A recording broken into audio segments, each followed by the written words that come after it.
கர்த்தர் நல்லவர். நமக்கு மறுபடியும் ஒரு வாக்குத்தத்த ஆராதனையை தந்திருக்கிறார். ஆமென் சொல்லுங்க. இந்த காலையிலே 6 மாசம் நம்மளை தூக்கி சுமந்திருக்கிறார். எத்தனை பேர் விசுவாசிக்கிறீங்க? நல்லா ஒவ்வொரு நாளும் என்னை தூக்கி சுமக்கிறவரை நான் உணர்கிறேன், என்னை நடத்துகிறவரை நான் உணர்கிறேன். ஆமென் சொல்லுங்க. ஆனபடினால் இந்த காலையிலே உங்களை சந்திப்பதில் மிகுந்த சந்தோஷம். பரிசுத்த ஆவியானவர் இன்றைக்கு காலையிலே நம்மோடு கூட பேசுகிறார். ஆமென் சொல்லுங்க. நாம் நிற்பதும் நிர்மூலமாகாததும் அவருடைய சுத்த கிருபை. பலமுள்ளவனாயிலும் பலனற்றவனாயிலும் உதவி செய்வது என் தேவனுக்கு லேசான காரியம். இன்றைக்கும் இந்த மாதத்துக்குரிய வாக்குத்தத்தத்தை தேவ சமூகத்தில் விசுவாசத்தோடு இந்த வாக்குத்தத்தம் என்னில் நிறைவேறும் என்ற நம்பிக்கையோடு இந்த வார்த்தைகளை கவனியுங்கள். கர்த்தர் உங்களை நிச்சயம் ஆசீர்வதிக்க அவர் வல்லவர்.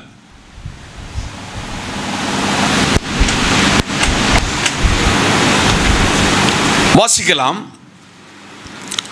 ரோமர் எழுதின நிருபம் 8ஆம் அதிகாரம் வசனம் 30 வாசிக்க கேட்போம். ரோமர் 8:30.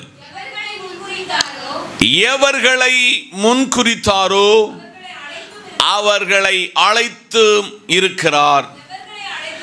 எவர்களை அழைத்தாரோ அவர்களை நீதிமான்களாக்கி இருக்கிறார்.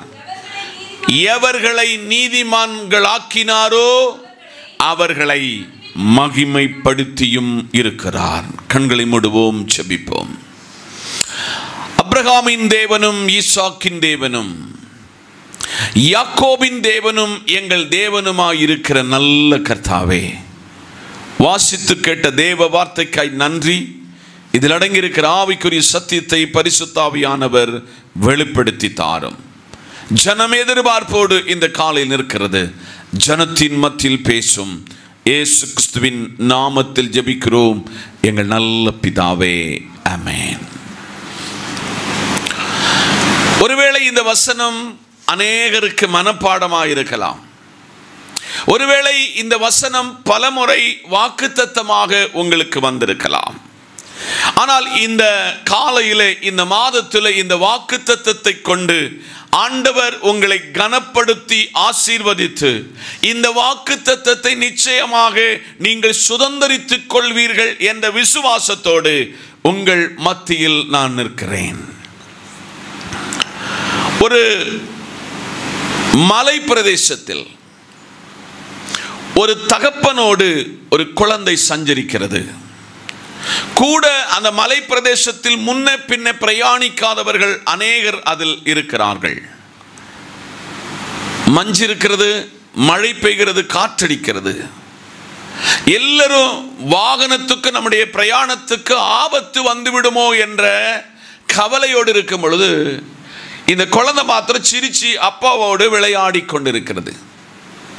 பக்கத்தில் சீட்டில் இருக்கிறவர் இந்த சின்ன பையன்கிட்ட தட்டி கேட்டாராம், நாங்க எல்லாம் இந்த மலை பிரதேசத்தில் பிரயாணத்தில் ஆபத்தான பிரயாணம் என்று கலங்கி கொண்டிருக்கிறோம், நீ இவ்வளவு ஹாப்பியா இருப்பதற்கு என்ன காரணம் என்று இந்த குழந்தையோடு பக்கத்து சீட்டில் இருக்கிறவர் கேட்டாராம். அந்த தம்பி சொன்னானா, என் கூட எங்க அப்பா இருக்க நான் எதற்கு ஏன் கலங்க வேண்டும்? அல்லேலூயா. இந்த காலையிலே ஒருவேளை கலக்கத்தோடு இந்த மாதம் என்ன ஆகும் என்று நெருக்கத்தோடு இந்த காலையிலே இந்த மாதத்தை ஒரு கேள்விக்குறியோடு நீங்கள் தொடங்கி இருக்கலாம்.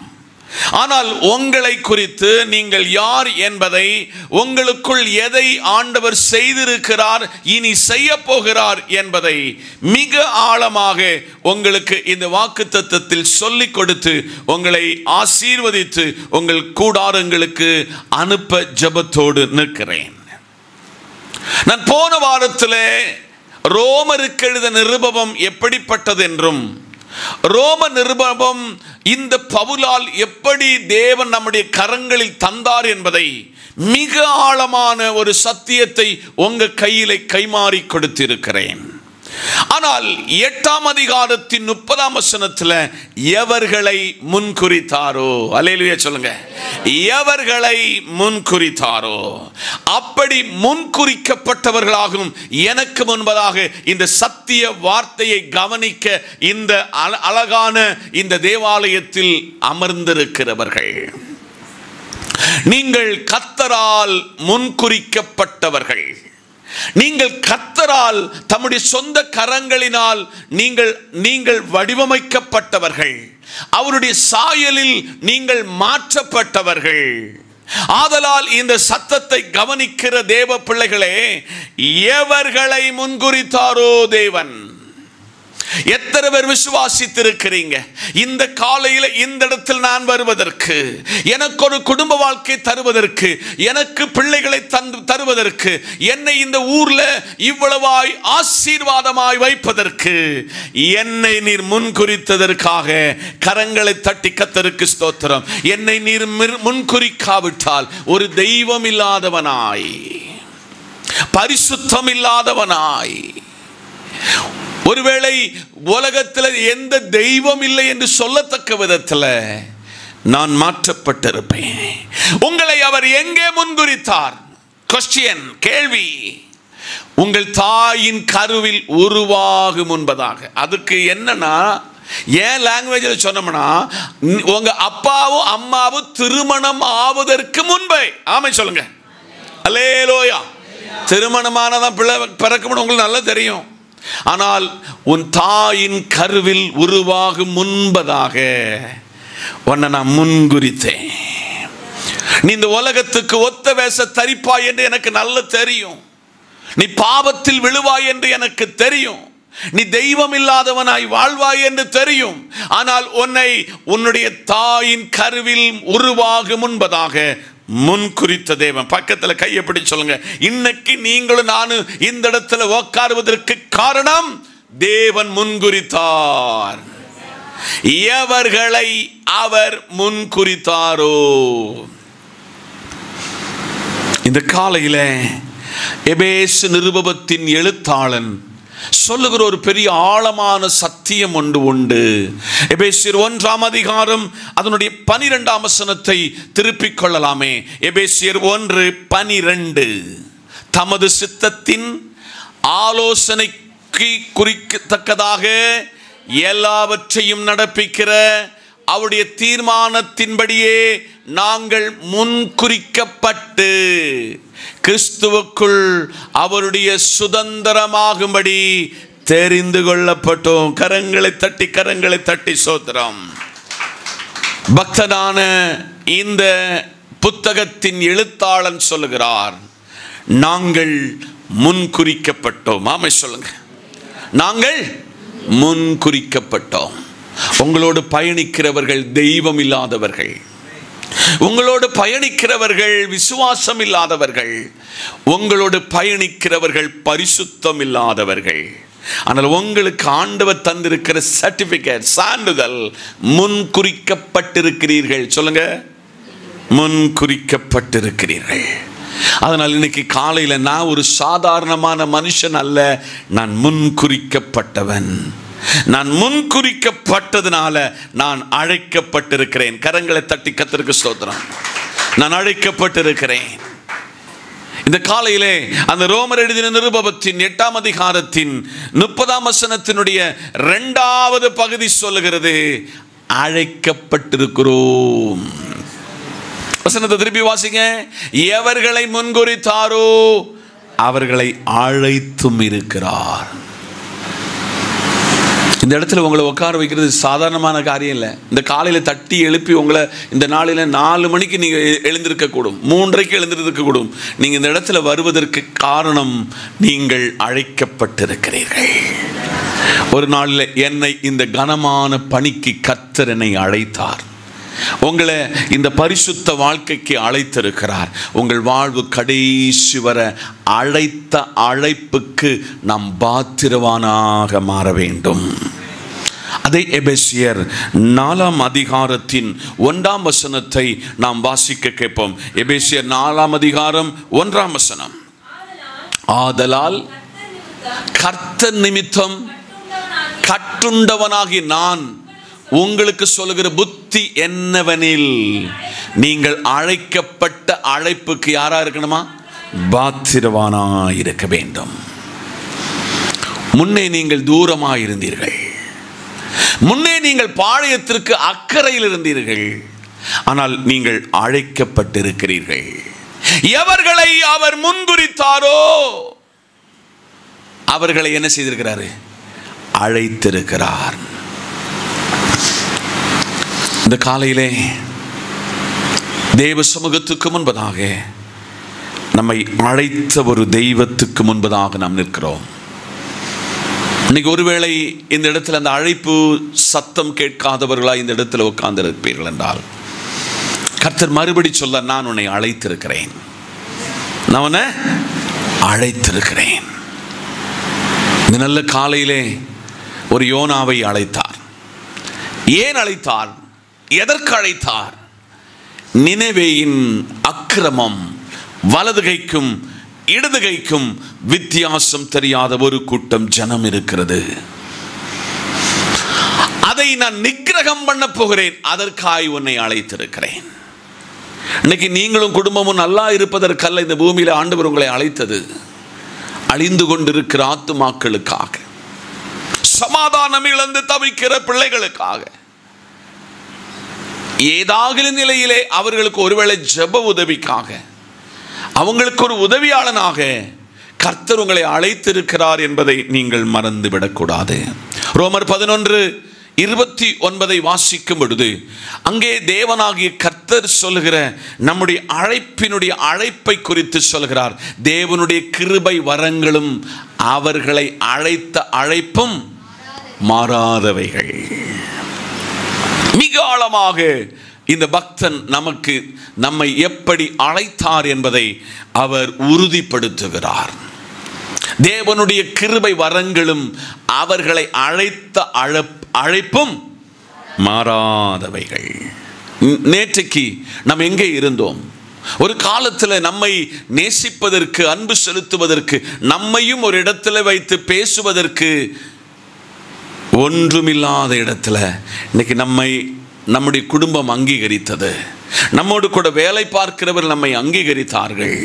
பக்கத்து வீட்டுக்காரங்க உங்களை ஏதோ ஒரு நிலையில் உங்களை ஒரு பொக்கிஷமான ஒரு இடத்துல வைத்திருக்கிறார்கள். காரணம், நீங்கள் அழைக்கப்பட்டவர்கள். ஆமை சொல்லுங்க, நீங்கள் அழைக்கப்பட்டவர்கள் என்பதை மறந்து போய்விடக்கூடாது. மூன்றாவதாக அதே வேத பகுதி சொல்கிறது, ரோமர் 8:30, நான் நீதிமானாக்கி இருக்கிறேன். அல்லேலூயா. பக்கத்தில் சொல்லுங்க, நான் ஒரு நீதிமான். ஆமென் சொல்லுங்க, நான் ஒரு நீதிமான். எவர்களை முன்குறித்தாரோ அவர்களை அழைத்தும் இருக்கிறார். எவர்களை அழைத்தாரோ அவர்களை நீதிமான்களாக்கி இருக்கிறார். இனி உங்க வாயில எப்ப ஜெபம் சொல்லுங்க, ஆண்டவரே அற்பமும் பாவியும் தூசியுமாய் இருக்கிறவன் என்று வார்த்தையை பயன்படுத்தாதீர்கள். என்னை ஒரு நீதிமானாக வைத்திருக்கிறார். நீதிமானுடைய குணாதிசயத்தை எசேக்கியேல் தீர்க்கதரிசன புஸ்தகம் 18ஆம் அதிகாரத்தில் கீழே வாசிக்க சொல்லப்பட்டிருக்கிறது. இன்னைக்கு காலையில ஆதியாகமம் 6ஆம் அதிகாரத்தினுடைய 9ஆம் வசனத்தில் தேவன் ஒருவனை நீதிமானாக கண்டார். நோவாவின் வம்ச வரலாறு, நோவா தன் காலத்தில் இருந்தவர்களுக்குள்ளே நீதிமானும் உத்தமனும் தேவனோடு சஞ்சரித்தவன். இந்த காலையிலே இந்த ஆண்டின் ஜூலை மாதத்தில் சபையை பார்த்து கர்த்தர் சொல்கிறார், நான் உன்னை ஒரு நோவாவை போல ஒரு நீதிமானாக கண்டிருக்கிறேன். நீதிமானுடைய குணம், நீதிமானுடைய சுபாவம், நீதிமானுடைய குவாலிட்டியை இந்த ஜூலை மாதத்தில் என்னில் உங்களில் அவர் எதிர்பார்க்கிறார். அழைத்தவனைக்கு மாத்திரம் கிடைக்கிற ஒரு பதவியாகும் நீதிமான். அதில் ஆண்டவரே, நோவாவின் காலத்தில் மோசமானவன் நடந்திருக்கிறான், தேவனுக்கு பிரியமற்றவன் இருந்திருக்கிறான், தேவன் இல்லாதவனாய் இருந்திருக்கிறான். ஆனால் நோவாவை கர்த்தர் ஒரு நீதிமானாக கண்டார். இந்த மாதத்தில் நம்ம எல்லாரும் ஒரு ப்ராமிஸ் பண்ணணும், ஆண்டவரே என்னையும் இந்த மாதத்தில் நீதிமானாக மாற்றும். ஆமென் சொல்லுங்க, என்னையும் நீர் ஒன்று இந்த மாதத்தில் நீதிமானாக மாற்றும். எபிரேயர் 11ஆம் அதிகாரத்தின் 4ஆம் வசனத்தை திருப்பிக் கொள்ளலாமே. எபிரேயர் 11ஆம் அதிகாரம் அதனுடைய 4ஆம் வசனம். விசுவாசத்தினாலே ஆபேல் காயினுடைய பலியிலும் மேன்மையான பலியை தேவனுக்கு செலுத்தினான். அதனாலே அவன் நீதிமான் என்று கரங்களை தட்டி. கர்த்தராயிருக்கிற தேவன் காணிக்கையை அந்த ஆதியாகமம் 6ஆம் அதிகாரத்தை கற்றுக்கொள்ளும் பொழுது கேட்கவே இல்லை.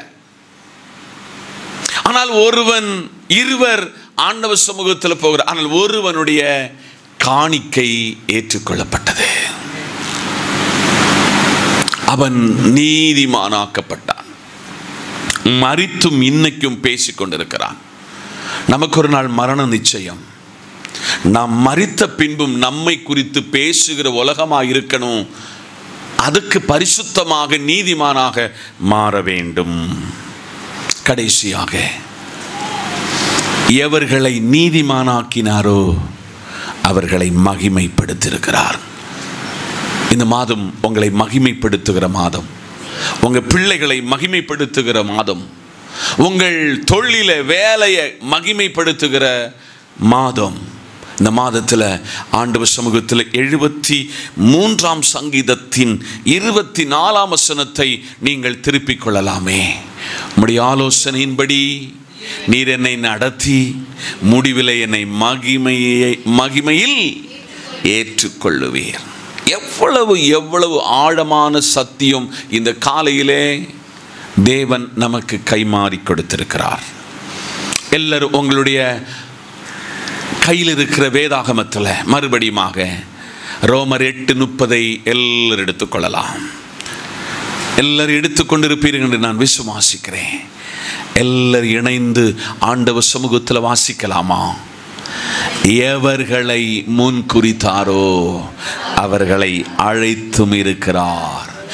எவர்களை அழைத்தாரோ அவர்களை நீதிமானாக மாற்றியிருக்கிறார். எவர்களை நீதிமானாக்கினாரோ அவர்களை மகிமைப்படுத்தியும் இருக்கிறார். எத்தனை பேர் இந்த வார்த்தையை விசுவாசிப்பீங்க? எத்தனை பேர் இந்த மாதத்தில் இப்படிப்பட்ட ஒரு வாக்குத்தத்தம் என்னில் நிறைவேறும் என்று சொல்லுவீர்கள்? ஆதலால் இன்னைக்கு காலையில் பரிசுத்த ஆவியானவரே, 2025ஆம் ஆண்டு இந்த ஜூலை மாதம் பரிசுத்த ஆவியானவர் என்னை பார்த்து உங்களை பார்த்து சொல்கிறார், எவர்களை முன்குறித்தாரோ அவர்களை அழைத்து இருக்கிறார். என்னை அழைத்திருக்கிறார்.